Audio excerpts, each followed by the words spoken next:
Hi, and welcome to PTV News. I'm Maria Adalai. With commencement just 2 weeks away, today's newscast uncovers how seniors can make their last week a blast. And for those with their eye on future job prospects, we learn why online staffing is a growing industry. We start with a taste of the avant-garde. Haxis focuses on the creative process rather than the results. Morgan Lyle shows us how LAU Post explores art this way. Here in the Steinberg Museum of Art, LIU students' work is on display in the annual MFA exhibition. But out on the Great Lawn, members of the Art and Art History Club are going to be doing a different piece of work today that won't be displayed at all. In fact, when they're finished with it, it'll be thrown away.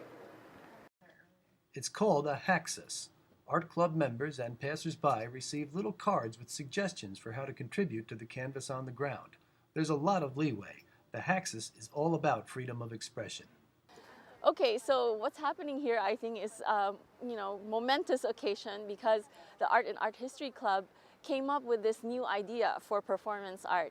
They were inspired by a class that I taught in contemporary art, and we were studying two movements that were prominent in the 1950s and 1960s, happenings and Fluxus concerts. So they decided to incorporate elements from both performances, their performance art, and combine them, and so they came up with the name Haxis. The Haxis incorporates, it has to do with non-commercialized art, so nothing with a brand or a specific representation. And what we're doing is we are, everybody's interpreting what they get on the card. So something might say draw a diagonal line or write a letter, and they can interpret that however they want. So it's up to the performer of the art piece, and they can decide whatever they want to do. So the idea was to create a work of art that couldn't be sold, couldn't have a price put on it, and also couldn't be dictated by institutions. So they focused on an artwork that really was about the process and the action and audience participation, so a democratic kind of art, not elitist. Everybody's a contributor, so everybody contributes to the artwork, and that's what makes the piece actually a piece of art. Still, it's one way that a particular generation can express themselves, get creative, get messy, and it's fun at the same time, It's always fun to express yourself. So with a work like this, once it's done, everything gets thrown out. The art, is the action when it's happening in a particular place in a particular time, and that's the art. Art was made here on the Great Lawn on a cool spring afternoon. Morgan Lyle for PTV News. Speaking of thinking outside the box, LAU's Tech Incubator lecture series covers how employers are shifting toward hiring staff online. This industry is growing 50% each year, projected to be a $20 billion industry by 2020. Here is reporter Eric Eck from the library. I'm here at the library at LAU Post in room 130, where today Jeff Leventhal did a lecture on the work market. What is the work market? Work Market's an online platform that enables companies to manage their freelance talent supply chain. What is the upside to the IT workforce? Well, the IT workforce is distributed and it's everywhere. Work Market sends jobs out to IT workers on a daily basis. So full-time IT workers can find additional work, and people with IT skills that aren't currently working could fulfill their day with work assignments that they can gather from Work Market that companies are sending out, and where they're looking for IT workers, which is probably 60% of our business. They'll have 10 or 15 different opportunities a day to pick from, depending on where they are in the United States. What was the audience's perspective on the lecture? I thought it was great. I thought he was very insightful. He was talking a lot about what it's like to start a business today, or what he's done, how he started, and some of the challenges you face trying to get your business off the ground, and how to kind of address those challenges and what to kind of be prepared to handle or what's going to happen as you move forward. I think it is very good for information systems. My major is accounting. We use a lot of softwares like Excel for auditing, or QuickBooks for the query systems. So if we don't have these systems, we can to solve some very complicated works. How do people use the work market? It's an online platform, so there's a buyer and a seller. We have about 300 companies who look for talent and people that they want to hire to do jobs for them. Those companies spend hundreds of thousands to millions of dollars a year through the work market platform on talent. Well, they'll curate and build talent pools, and then we've got the worker side of it, and they'll log in and build profiles of their skills and what they do and their licenses and their certifications, and they'll have feedback and ratings based on the work that they did through work market. And so one side builds a profile of their skills, the other side creates demand for the work and the people that they're looking for, and then our system matches them. Can you get a job easily using the work market? You can sign up easily. Getting work and getting good work, like any other kind of job, takes, skill in terms of, you should have, if you have a profile that's good and if you have certifications that are relevant, then it'll be very easy. If you don't have any skills, then it might be a little harder. After listening to the lecture, the students were interested in the concepts of the work market. How much success are you willing to work for? At the new student-run bar, The End Zone, students can live their musical dreams once a week. Reporting from the lounge, Amanda Bernaco brings us the tunes.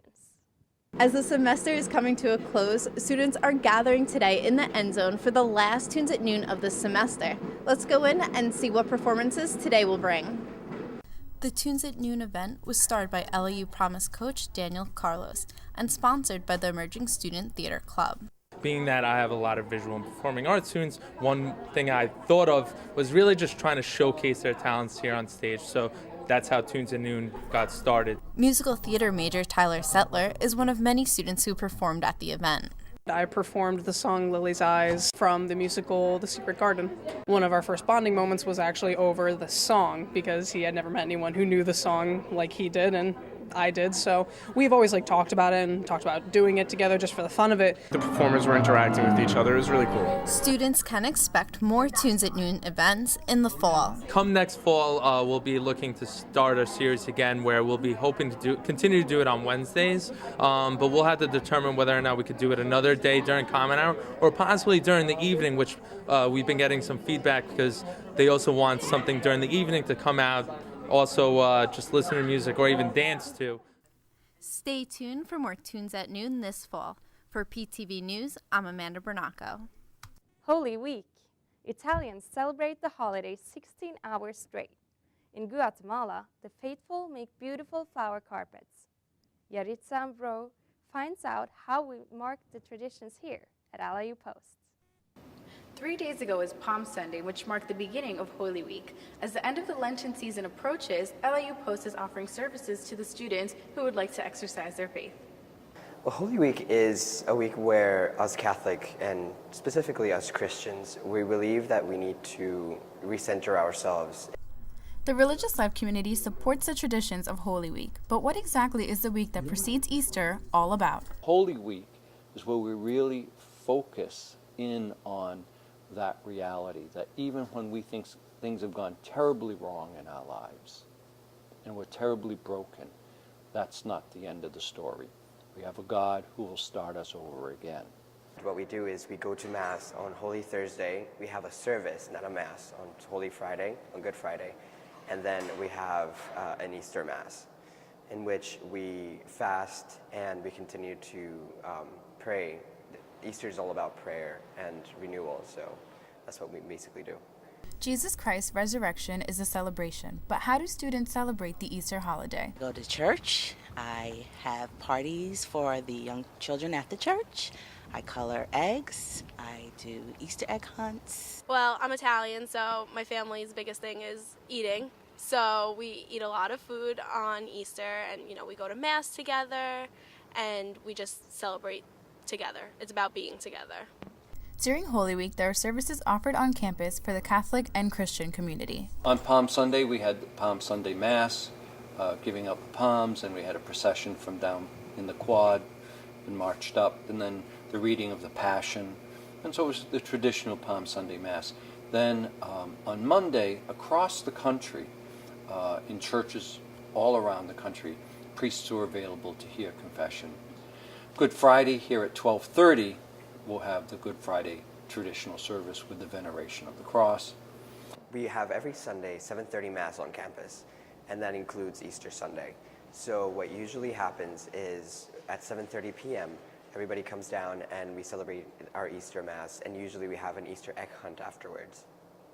Holy Week is a time for reflection, a time for prayer, so be sure to take advantage of the services that LIU Post offers during Holy Week. Reporting from the Great Lawn, Yaritza Abreu. From Holy Week to Senior Week, at Hofstra University, grads will toast their success with the school president and make stuffed animals for sick children. NYU students cruise the harbor and bowl at midnight. Gabriela Yanaro tells us how the class of 2014 can go out with a bang. For all you graduating on May 9th, the deadline to get your Senior Week tickets is coming up. Here's the guide to the events. The class of 2014 will be offered 4 off-campus activities during Senior Week. Commencement ball is Tuesday, April 29th. The bus departs at 7 p.m. It takes you to Jericho Terrace where there's food, dancing. The charge is $65, and you'll be returning back to LIU campus at 12:30 p.m. The Yankee game is Wednesday, April 30th. Our bus departs from LIU campus at 5 p.m. and returns at 10:30 p.m. The charge is about $35, and that will get you to and from Yankee Stadium. There's also a New York City dinner cruise, which is Friday, May 2nd. The charge is $65. The bus departs from LIU at 5 p.m. and returns at 2:30. In Senior Week also is the Six Flags trip, Great Adventure, which is Saturday, May 3rd. The bus departs at LIU at 12 p.m. and returns you back to campus at 12:30 a.m. and the cost is $25. Friday, April 18th is the deadline to get your tickets, but do students know how to buy them? You can purchase your tickets through Senior Week here at the information desk. You walk over to the LIU card machine, you add cash or credit card onto your ID card, you come over to us at the information desk and we'll charge you right there. But what if you're not a senior? Can you attend to any of the fun? Senior Week is exclusive for seniors, but for the commencement ball, you can bring a guest. And also, what event is most popular this year? Right now, our top selling program is the dinner cruise, or is what everyone calls the booze cruise. My favorite activity would probably be the booze cruise, because as from what I've heard from the past, you get a lot of good stories and good memories out of it, and a lot of interesting things, I guess you could say, happen on the booze cruise, so I think that'll be the best one to take part in. The event that I'm mostly looking forward to going to will definitely be the cruise, because I know it's usually like exclusive to the seniors, and I know from past years, my friends that have graduated, when they attended, I've only heard nothing but positive things. As fun as these cruises sound, are they supervised? Every Senior Week event that we do here on campus has several chaperones, actually. It's a combination of different staff from around campus, so residence life staff, student life staff, some promise coaches are helping this year, so it's a wide variety of staff coming and helping chaperone all the events. Now you know how to purchase your Senior Week tickets. Just like graduation, the deadline is approaching. You better act fast. I'm so glad I'm a senior. That sounds like a lot of fun. I'm Maria Audalai for PTV News. Thanks for watching.